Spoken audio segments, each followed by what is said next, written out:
GST council की आज बैठक हो रही है। यूपी समेत 5 राज्यों में होने वाले चुनावों से पहले कुछ अहम फैसले यहां पर लिए जा सकते हैं। टेक्सटाइल पर जीएसटी 5% से बढ़ाकर 12% की गई थी, उसे वापस लिया जा सकता है। 80 लाख से ज्यादा व्यापारी इस कपड़ा उद्योग से जुड़े हुए हैं। दरअसल 1 जनवरी से जूते, चप्पल और गारमेंट्स पर जीएसटी की नई दरें लागू होने वाली हैं। उससे पहले जीएसटी की यह बैठक काफी अहम मानी जा रही है।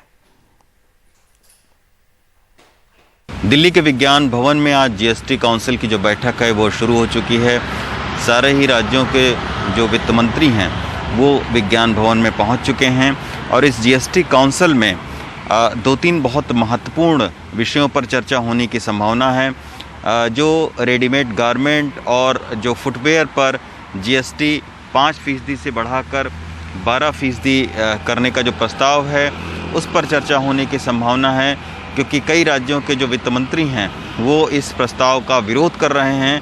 साथ में तमाम सारे जो व्यापारी हैं वो भी जगह जगह विरोध प्रदर्शन कर रहे हैं। दरअसल जो दिल्ली के वित्त मंत्री हैं वो पहले ये बोल चुके हैं कि इस बढ़ी हुई दरों का वो इस जीएसटी काउंसिल में विरोध करेंगे। साथ में पश्चिम बंगाल के जो वित्त सलाहकार हैं उन्होंने भी इसका विरोध किया है।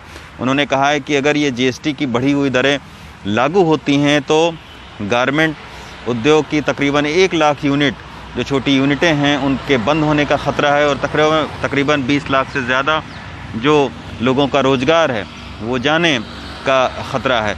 तो इस तरीके से जो रेडीमेड गारमेंट और फुटवेयर पर जो वृद्धि है उस पर चर्चा हो सकती है, उस पर सरकार कोई बड़ा फैसला ले सकती है। साथ में एक और बहुत महत्वपूर्ण विषय है कि जो 4 तरीके के जीएसटी में स्लैब हैं, 5%, 12%, 18% और 28%।